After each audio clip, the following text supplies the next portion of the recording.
For this lesson, you need to open the sample file Mortgage Calculator 5 from your Sample Files folder. In this lesson, we're going to improve the form by adding a checkbox control. The checkbox control will enable the form to model interest-only loans. So I'll begin by making a bit of space for my checkbox control. I'll click on cell B16 and align the text left. To do that, it's the Home tab on the ribbon and in the alignment group Left Align. Now I'm going to move the combo box control so that it's over on the left-hand side of the form. To do that, I'll double right-click the combo box control and then use the left arrow key on the keyboard to move the control into place. Now, even though you could do this by clicking and dragging with the mouse, you'll find it much easier to use the arrow keys to accurately place controls. Now I'm going to insert my checkbox control. To do that, I click Developer on the ribbon, in the Controls group, Insert, and there's my Checkbox Form Control. I click on the checkbox, hold down the Alt key on the keyboard to make the checkbox snap to the cells, and then drag across cells C16 to D16.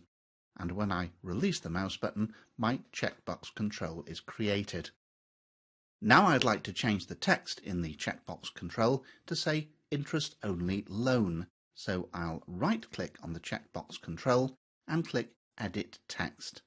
I'll remove the text that's already in the checkbox and I'll type Interest Only Loan ? And then I'll click away from the checkbox so that I can test it. If I click now on the checkbox, you'll see it checks and unchecks, checks and unchecks. So the checkbox is working just fine.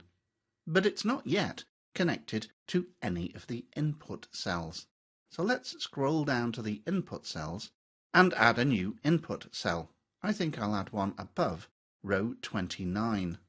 And I'll call the new input cell Interest Only Loan. Now I'm going to connect the checkbox control with cell D29. So I'll right-click on the checkbox control, Format Control from the shortcut menu, click in the cell link box, and then click in cell D29 and click OK. Let's now test the checkbox. If I click on the checkbox, you'll see that True appears in cell D29 to show that the checkbox is checked. And if I uncheck the checkbox, False appears in cell D29 to show that it's unchecked. But of course, the checkbox doesn't affect the result cells in any way at the moment. For that to work, we'll need to modify the functions in the result cells. And you're going to do that in the next lesson. But all that remains for this lesson is to save your work, and I'm going to save with the new name, Mortgage Calculator 6.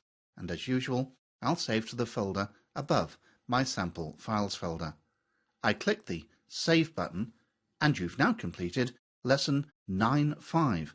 Add a checkbox control to a worksheet form.